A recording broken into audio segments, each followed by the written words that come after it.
बीडमध्ये अतिवृष्टीनंतर 70% पंचनामे पूर्ण। बीड जिल्ह्यातील अतिवृष्टीमुळे शेती पिकांचं मोठ्या प्रमाणात नुकसान झालं।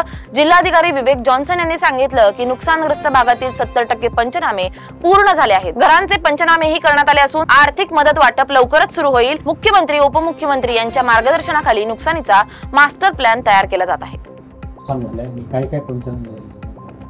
आता मागच्या जो 10 दिवसांमध्ये झालेला अतिवृष्टी आणि मुसळधार पावसामुळे जिल्ह्यामध्ये मेजरली आमच्या ऑलमोस्ट जास्त मंडलमध्ये अतिवृष्टी झालेला आहे। त्यासोबत गोदावरी नदी काठावर असेल, मांजरा, बिंदुसरा आणि सिंदफना हे सर्व नदी काठावर पूर परिस्थिती तयार झाला होता।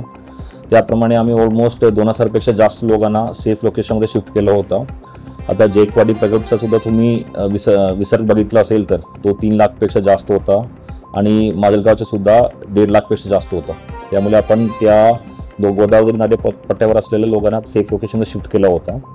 आता पाणी रिसीड होणं चालू झालेलं आहे। आता आपण पूर्ण शेतपीक नुकसानचे सुद्धा पंचनामा करणं चालू केलेलं आहे। त्यामध्ये अंदाजमध्ये तुम्ही बघितलं असेल तर बीड जिल्ह्यामध्ये आम्हाला जवळपास 6 लाख हेक्टरच्या शेत नुकसान झालेलं आहे। त्यामध्ये ऑलमोस्ट आम्ही 70% आम्ही पंचनामा सुद्धा केलेला आहे। त्यासोबत आम्ही पाणी शिरलेला सर्व घरामध्ये आम्ही पंचनामा करून 10,000 रुपये सुद्धा आता वाटप करण्याचा कार्यक्रम चालू झालेला आहे। त्यासोबत 10 किलो गहू आणि 10 किलो तांदूळ हे सुद्धा आमच्या सतत वाटप चालू आहे। आता करडून गेल्या जमीनच्या सुद्धा आम्ही मोठ्या प्रमाणे जमीन सुद्धा करडून गेलेला आहे। त्याचा सुद्धा आम्ही पूर्ण पंचनामा करण्यासाठी कालच्या यंत्रणेला सूचना दिलेल्या आहे। त्यासोबत माननीय पालकमंत्री आणि आमच्या राज्याचे उपमुख्यमंत्री सरच्या सूचनाप्रमाणे आम्ही पूर्ण नुकसानचा सुद्धा एक मास्टर प्लॅन तयार करत आहे।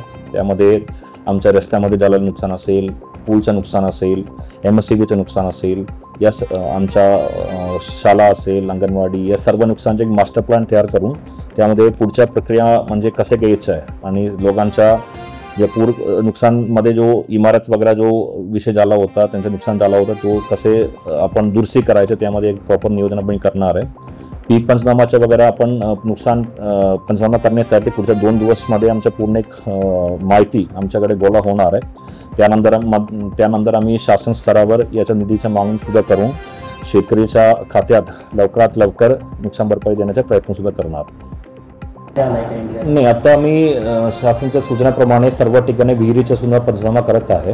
त्यामध्ये आम्ही बुजलेला म्हणजे गाळ आलेला विहीर असेल, त्यामध्ये काही दुरुस्ती झाला असेल म्हणजे त्याप्रमाणे पूर्ण विहीरचा सुद्धा आम्ही पूर्ण पंचनामा केलेला आहे। आता भरपूर ठिकाणी की पाणी गोदावरी पट्ट्यामध्ये कमी होत आहे, भरपूर ठिकाणी आता सुद्धा पाणी आहे, त्यामुळे त्याप्रमाणे पूर्ण पंचनामा झाला नाही आहे। आमच्या असा अपेक्षा आहे की पुढच्या 1 ते 2 दिवसमध्ये पूर्ण पाणी लेवल कमी झाला असेल तर विहीरचा सुद्धा आम्ही पंचनामा सादर करणार आहे। सरकारला काही निधी वगैरे आला नाही, आता ॲज ऑफ नाऊ त्यामध्ये निधी आला नाही आहे, पण आम्ही त्याचप्रमाणे पुढच्या कारवाईसाठी शासन स्तरावर पाठवणार आहे।